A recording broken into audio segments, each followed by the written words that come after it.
अस्सलाम वालेकुम। इस वीडियो में बात करेंगे स्टैफ एपिडर्मिडीज़ की और स्टैफ सेप्रोफिटिकस की। अब जो डिजीज़ कौन कौन सी कॉज कराते हैं, ये भी स्टैफ जो एपिडर्मिडीज़ है इसके याद रखने कि ये जो प्रोस्थेटिक वाल्व एंडोकार्डाइटिस है वो, उसके अलावा प्रोस्थेटिक जॉइंट इन्फेक्शन कॉज कराते हैं स्टैफ एपिडर्मिडीज़ के। ये देखा गया कि जो भी प्रोस्थेटिक चीज़ें होती हैं ना, बेसिकली ये उनमें जाके इम्प्लांट कर जाते हैं, उनमें जाके अटैच हो जाते हैं, जिसकी वजह से वो फिर उनसे रिलेटेड इन्फेक्शंस कॉज कराते हैं। उसके अलावा न्यू बॉर्न्स में भी सेप्सिस कॉज कराता है। वेरे स्टैफ सेप्रोफिटिकस का ये देखा गया कि जो स्टैफ सेप्रोफिटिकस है ये यूजली यूटीआईज कॉज कराते हैं, जिसमें एग्जांपल हमारे पास आ जाती है सिस्टाइटिस की, और ये मोस्ट कॉमनली फीमेल्स में कॉज करा रहा होता है इनका, क्योंकि हम आगे पढ़ेंगे जो नॉर्मल फ्लोरा होता है स्टैफ एपिडर्मिडीज़ का। स्टैफ एपिडर्मिडीज़ तो हमारी नॉर्मल स्किन में प्रेजेंट होते हैं, वेरियस जो स्टैफ सेप्रोफिटिकस होते हैं, स्टैफ सेप्रोफिटिकस आपकी फीमेल्स जो होती हैं उनकी जो रिप्रोडक्टिव ट्रैक्ट जो होता है, जो विजाइनल ट्रैक्ट होता है, वहाँ पे यूजली स्टैफ सेप्रोफिटिकस पाया जाता है। इसकी इंपॉर्टेंट प्रॉपर्टीज़ क्या हैं इन दोनों ऑर्गेनिजम्स की? ये दोनों जो है स्फेरिकल एंड ग्राम पॉजिटिव कॉक्साई हैं, इरेगुलर ग्रेप लाइक क्लस्टर्स में अरेंज हुए होते हैं। दोनों कैटलेस पॉजिटिव हैं, जिसकी वजह से कैटलेस विंग का इंपॉर्टेंट विरुलेंस फैक्टर होता है, जो कि मैंने पिछली वीडियो में बता दिया था स्टैफ ऑरियस की। और दोनों कोगुलेस नेगेटिव हैं, जिसके थ्रू हम डिफ्रेंशिएट कर रहे थे इसको स्टैफ ऑरियस से। और दोनों क्या कहते हैं, मैनेटोल को फर्मेंट नहीं कर सकते, उसके अलावा रेड ब्लड सेल्स को ये हीमोलाइज नहीं कर सकते, जो कि अगेन अनदर डिफ्रेंशिएटिंग पॉइंट था। ट्रांसमिशन कैसे होती है? ट्रांसमिशन कभी मैंने बता दिया कि जो ह्यूमंस होते हैं मेन रिजर्वोयर हैं स्टेफिलोकोकाई के। जो ह्यूमन स्किन है it is most important reservoir for and normal flora for एपिडर्मिडीज़।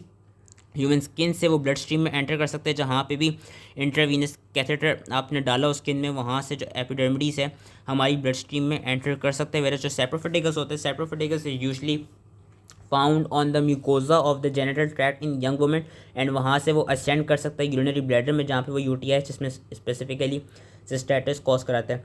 उसके अलावा ये देखा गया कि जो स्टैफ एपिडर्मिडीज़ है ये हमेशा हॉस्पिटल एक्वायर्ड इन्फेक्शन कॉज कराएगा, वह जो स्टैफ सेप्रोफिटिकस है ये कम्युनिटी एक्वायर्ड इन्फेक्शन कॉज कराएगा। इनकी पैथोजेनेसिस क्या है? पैथोजेनेसिस इनकी बहुत आसान है, इनमें कोई एक्सोटॉक्सिन्स नहीं है, इनमें कोई क्या कहते हैं, इनमें बेसिकली हो क्या रहे हैं, इनमें पायोजेनिक इन्फेक्शंस हो रहे हैं। पायोजेनिक इन्फेक्शंस कौन कौन से हो रहे हैं? पायोजेनिक इन्फेक्शंस जो स्टैफ एपिडर्मिडीज़ है, एपिडर्मिडीज़ हमारे प्रोस्थेटिक इम्प्लांट्स में मैंने कहा अटैच हो सकता है, तो वहाँ पे ये जो हार्ट वाल्व्स हैं वहाँ पे पायोजेनिक इन्फेक्शंस कॉज कराएगा, और प्रोस्थेटिक हिप जॉइंट्स होंगे उधर ये पायोजेनिक इन्फेक्शंस कॉज कराएगा। वेरेस जो स्टैफ सेप्रोफिटिकस है, स्टैफ सेप्रोफिटिकस हमारा pyogenic urinary tract infections cause कराता है। और एपिडर्मिडीज़ का ये देखा गया कि जो एपिडर्मिडीज़ की वो स्ट्रेन्स हैं इनका जो एक तरफ से पैथोजेनेसिस में इसकी ये है कि इसमें टॉक्सिन्स नहीं है, लेकिन जो एपिडर्मिडीज़ के स्ट्रेन जो कि ग्लाइकोकैलिक्स प्रोड्यूस कर रहे हैं वो कंपेरेटिवली ज़्यादा पैथोजेनिक होते हैं, क्योंकि जो ग्लाइकोकैलिक्स प्रोड्यूसिंग स्ट्रेन्स होंगे वो क्या करेंगे, they are more likely to adhere to the prosthetic implant materials and therefore are more likely to infect these implants. Clinical findings से देखी गई हैं जो एपिडर्मिडीज़ है, मैंने अभी कहा normal human flora of skin and mucous membrane but can enter bloodstream and cause metastatic infections, infects intravenous catheters, prosthetic implants। जो हमारे पास एग्जांपल आ गई है, प्रोस्थेटिक हार्ट वाल्व्स को जब ये इन्फेक्ट करेगा तो एंडोकार्डाइटिस कॉज करेगा, जब प्रोस्थेटिक जॉइंट्स को इन्फेक्ट करेगा तो आर्थराइटिस, और जब वेस्कुलर ग्राफ्ट्स को इन्फेक्ट करेगा तो ऑस्टियोमाइलाइटिस कॉज करा सकते हैं। उसके अलावा ये जो नियोनेट्स होते हैं उनमें सेप्सिस कॉज कराते हैं, एंड वो पेशेंट्स जिनको डायलिसिस लगा वो उसमें भी डायलिसिस में भी ये कहते हैं हम, क्योंकि वो इनड्वेलिंग कैथेटर डालते हैं कभी कभी, तो उन पेशेंट्स में ये पेरिटोनिटिस कॉज करा सकते हैं। वेरे जो स्टैफ सेप्रोफिटिकस है, स्टैफ सेप्रोफिटिकस जो सेक्सुअली एक्टिव यंग वुमेन है उनमें यूटीआई कॉज करा सकता है।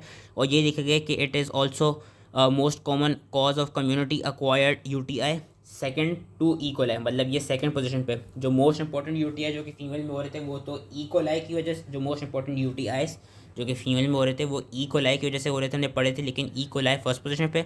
और फिर सेकंड पोजीशन पे कौन है? सेकंड पोजीशन पे हमारे पास स्टैफ सेप्रोफिटिकस आता है जो कि यूटीआईज कॉज कराता है। लैब डायग्नोसिस क्या है? लैब डायग्नोसिस आसान है कि जो वो हैं स्मेयर जब हम करेंगे तो स्टैफ के लीजन्स मिलेंगे which will may reveal gram positive cocci and grape like clusters. और जब हम कल्चर करेंगे कल्चर में कोगुलेस नेगेटिव मिलेगा, कैटलेस पॉजिटिव मिलेगा। और कोगुलेस नेगेटिव जो स्पीशीज़ होंगी they would be yielding white colonies which are non haemolytic. उसके अलावा हम नोवोबायोसिन एक एंटीबायोटिक यूज़ करते हैं जिसके थ्रू हम इनकी सेंसिटिविटी को चेक करते हैं। ये याद रखना है कि जो स्टैफ वो है एपिडर्मिडीज़ है it is novobiocin sensitive, whereas जो स्टैफ सेप्रोफिटिकस है it is novobiocin resistant. Treatment and prevention क्या? ट्रीटमेंट इसकी यही है कि पेनिसिलिन रेजिस्टेंट स्ट्रेन्स काफ़ी देखे गए हैं, तो हम मेथिसिलिन एंड नेफसिलिन यूज़ करते हैं। काफ़ी स्ट्रेन्स जो स्टैफ एपिडर्मिडीज़ और सेप्रोफिटिकस के हैं they are methicillin sensitive and nafcillin sensitive, लेकिन कुछ स्ट्रेन्स ऐसे भी देखे गए हैं जो कि मेथिसिलिन के खिलाफ रेजिस्टेंट हैं, तो उनके खिलाफ हम कौन सी ड्रग देते हैं? उनके खिलाफ हम देते हैं वेनको माइसिन, जिसको हम ये कहते हैं राइफेम्पिन के साथ या जेंटामाइसिन के साथ ऐड करके दे सकते हैं। उसके अलावा ये देखा गया है कि जो कैथेटर्स हैं और जो डिफरेंट अदर डिवाइसेस हैं उनको प्रॉम्प्टली रिमूव किया जाए। जो स्टेफ सेप्रोफिटिकस के इन्फेक्शन है जो कि यूटीआई कॉज करा रहे थे, उनमें हम ड्रग देते हैं कीनोलोन्स, फॉर एग्जांपल सिप्रोफ्लॉक्सासिन, या हम ट्राइमेथोप्रिन सल्फामेथोक्साजोल भी दे सकते हैं। और उनमें भी ये देखा गया है कि जो प्रिवेंशन ये है कि prompt removal of intravenous catheters, it reduces the risk of infections caused by epidermidis. So that was all related to staph epidermidis and saprophyticus. I hope ये समझ में आ गया हो, एंड थैंक यू।